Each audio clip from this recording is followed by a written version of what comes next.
A $60,000 flammable cladding nightmare. Let's have a look. Hello everyone, Florian here and welcome to another episode of HeiseSays. Grab your stein of coffee and I'd like to have a look at this article from news.com.au discussing, well, a $60,000 flammable cladding nightmare for apartment owners. Now, as an architect, this is an issue. Hang on. What am I doing there? So the whole system's fallen apart here. There we go. As an architect, this is an issue that concerns me a lot, honestly, because we specify and nominate materials on buildings all the time. Now, what can we do? We're not scientists. We can't test and check these materials. We have to trust the information we're provided and the advice that we're given with regards to compliance with the National Construction Code and Australian standards. Now, if something goes wrong, we're liable. We can be liable. And even if it's not your fault and you've done everything that's appropriate and kept all your records and everything, the lawyers, they just do the shotgun approach. They go, everyone that has insurance, and there you go. You could be up for a nice, fat, hefty, insurance payment. From my perspective now, we're actually, I don't know if I can even specify some of these flammable products on projects before. We've specified a lot of these aluminium claddings in retail projects, but I'd have to check with my insurance company. But I'm intentionally avoiding it now. The job we just finished has none of that on there. So there you go, guys. You'd be surprised how much control the insurance organizations have of the professional world. You really would if you're not involved with it, because as a professional, you're putting your house on the line with every single job that you do, pretty much. So let's have a look. Up for $60,000, apartment owners in never-ending legal nightmare over flammable cladding. Apartment owners in Sydney have blasted a S-show as they are forced to pay tens of thousands of dollars to fix a deadly problem. Oh, is it a deadly problem? It depends. We've looked at this in the past. There was leaked data where we got it from Sydney, where they'd mapped all of the flammable cladding assessments that they've done. Now, it depends on where it is on this building. You know, on a retail building at the edge of a balcony, and you've got a bit of cladding there where no one's sleeping there at night time, that's a completely different risk to an apartment where someone's going to put out a cigarette in a ice cream container and it'll crawl up a facade there with the fire risk. This is a messy situation, everyone. A never-ending legal nightmare for hundreds of apartment owners in a Sydney development each inches closer to resolution this week after a court ruled against the builder in a dispute over potentially deadly combustible cladding. Building owners at the Quay, an inner city suburb of Haymarket, have been told they must fork up to $30,000 per unit to pay for the dangerous material to be replaced at a total cost of more than $12 million.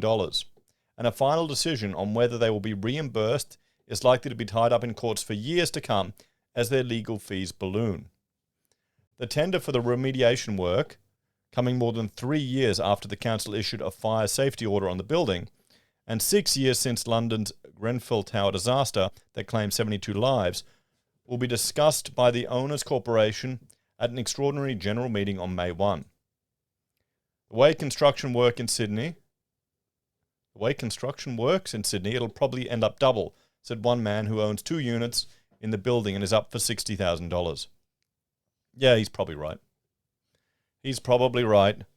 I mean, how high is the cladding that they're going to remove? You need all the scaffolding and then all the traffic control, all the health and safety issues?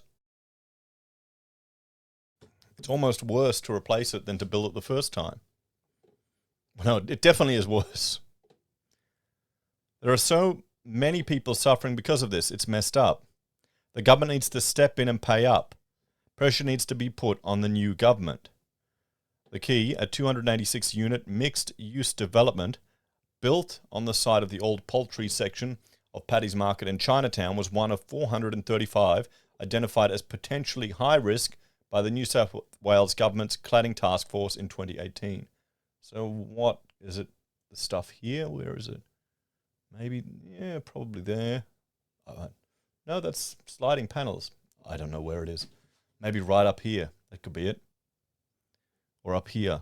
The problem is this stuff can spread the fire from one floor to the other.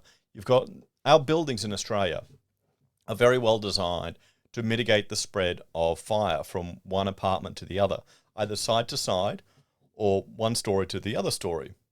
The risk is the fire can, go in this guy here and then wrap around up and catch on fire here and go from story to story. You're not meant to. That's why you need to have a certain separation between the different fire compartments.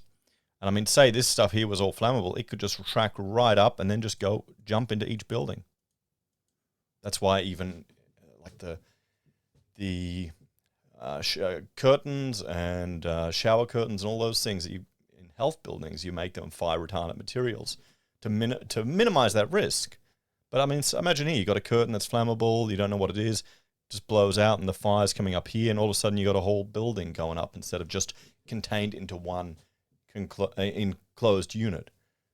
Because the idea is that if a fire starts in an apartment, it's kept in that apartment for as long as possible, depending on the fire ratings of the walls and the doors, so that you can evacuate the people safely. We've been very lucky here with the disasters that have occurred in Australia. People haven't died. So that's something we can be very thankful for.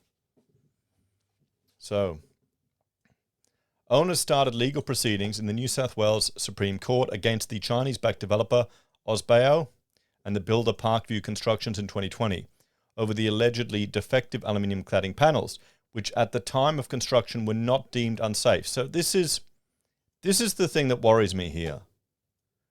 So at the time of construction, they were considered fine. What can the builder do?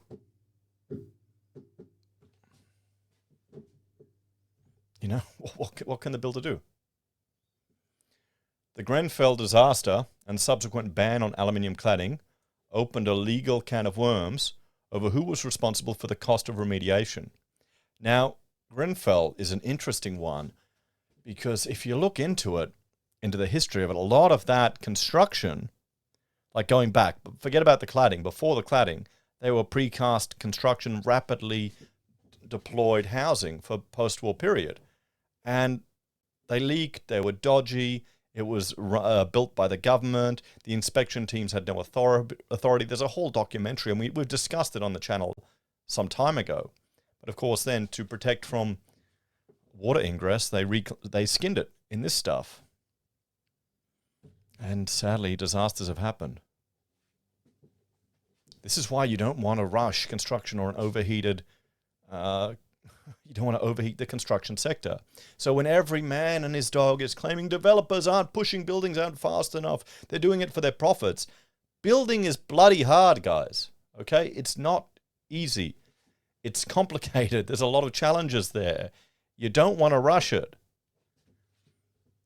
So the case, which alleges breach of statutory warranties under New South Wales Home Building Act 1989, was believed to be the first for cladding. As of February this year, the New South Wales Cladding Task Force has inspected 4,182 buildings with 3,803 cleared. There are currently 379 buildings under review, assessment or remediation. Of those, more than 200 are in the process of replacing cladding, with some, including the key, going through the government's Project Remediate. This week, the New South Wales Court of Appeal ruled against Parkview Constructions, agreeing with the lower court that 3 new defects claims, including the major claim for the cladding, could be added to the original warranty litigation, which commenced so long ago as August 2016. The warranty claim originally cited 85 defects, some of which were on any view extremely minor, the court noted, and all of which have since been rectified or resolved. Okay. I've literally spent the day just preparing a defects report for this project we've been working on, and most of them are very insignificant. They're not going to make any difference to occupying the building tomorrow. But you're going to be thorough, and the builder will knock it over no problem. Because these things happen. Now, if a lot of these were really minor defects, and the builder sorted them out, I mean, Are they at fault for the cladding? Is this here? This is replacing cladding on a Darlington building, so another building. You know, one issue that's occurring is that the cladding down the bottom is compliant, then they replace it with an alternative. Or as an architect, you specify a certain type of cladding, and then the builder, under a design and construct procurement process, puts it out for another one that isn't satisfactory. So, yeah, that's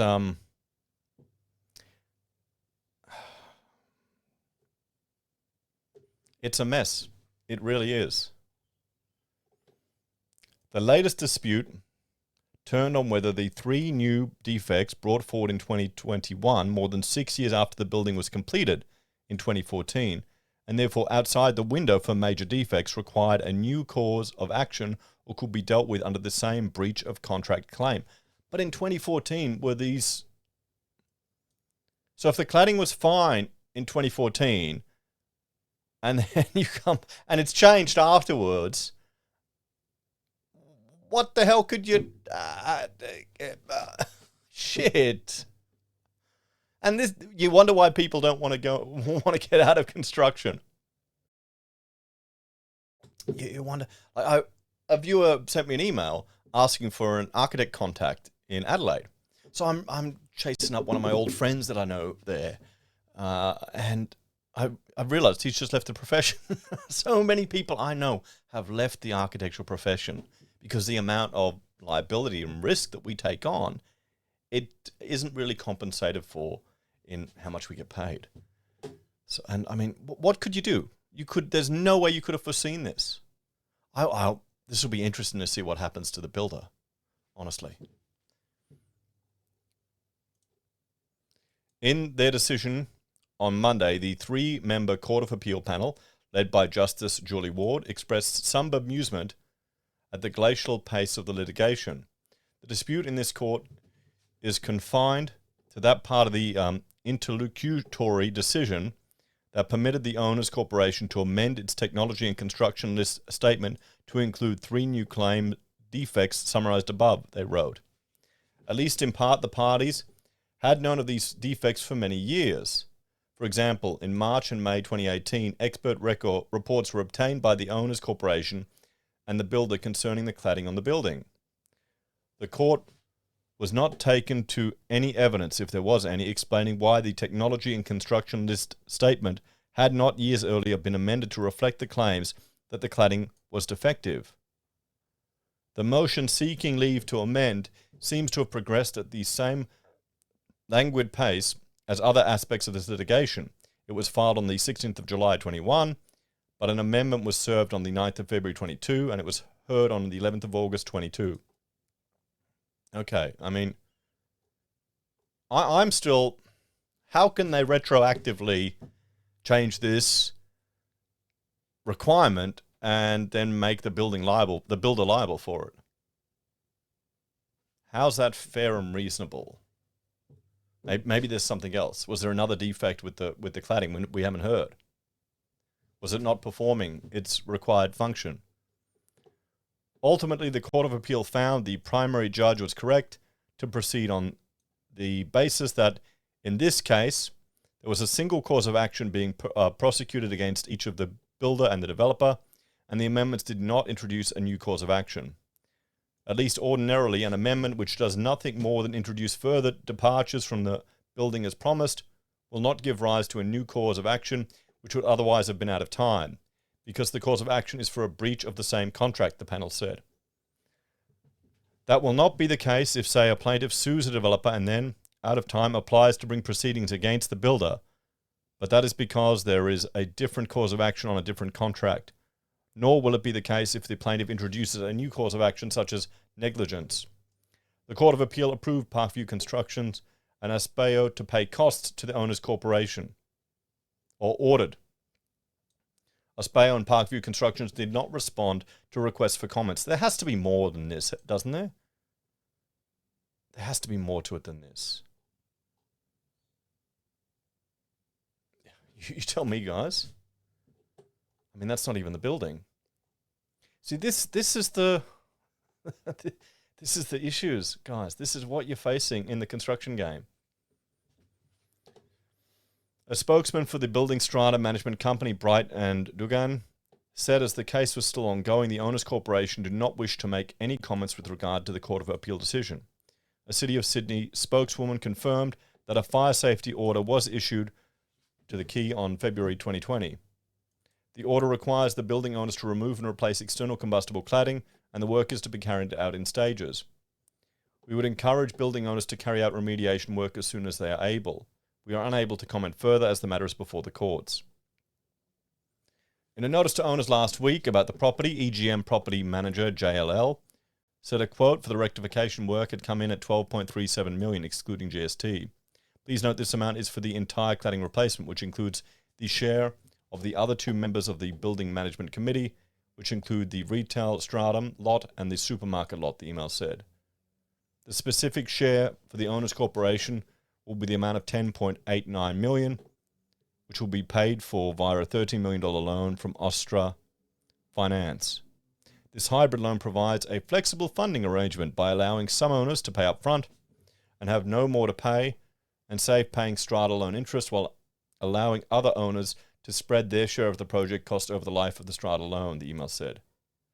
Speaking to news.com.au, the unit owner said it was ridiculous that it had been 7 years and they're still at entrees. We're not even at trial yet, he said. Now the delays and appeals continue. I wonder how much has been spent on legal fees and if the eventual settlement will even cover the legal fees. It's just a shit show enriching the lawyers as the government has washed their hands of it. Well, this is the problem, guys. Meanwhile, he added there were hundreds of dog boxes around the state still with dangerous cladding, posing major fire risks. Speaking to Domain in 2020, the Key Strata Committee Chair, Tina Malolo, said she and other owners were living in fear. Grenfell took 90 minutes to be engulfed in flames, and that's never far from my mind. I have a little panic each time I hear anything because we have two buildings with combustible cladding basically wrapped in petrol blankets. And if there was a fire, I've no doubt we would lose lives. So let's have a bit of a talk about this one, guys. So there you go. I mean, this is a nightmare for the owners, for everyone involved. But what can you do? What can you do? You know, I've specified products on projects right now. I get the technical information from the manufacturers. What else can we do? We're not scientists. Even the builders are not scientists. The issue is, was this product an alternative? So did the design team specify a particular product and was a substitution put in?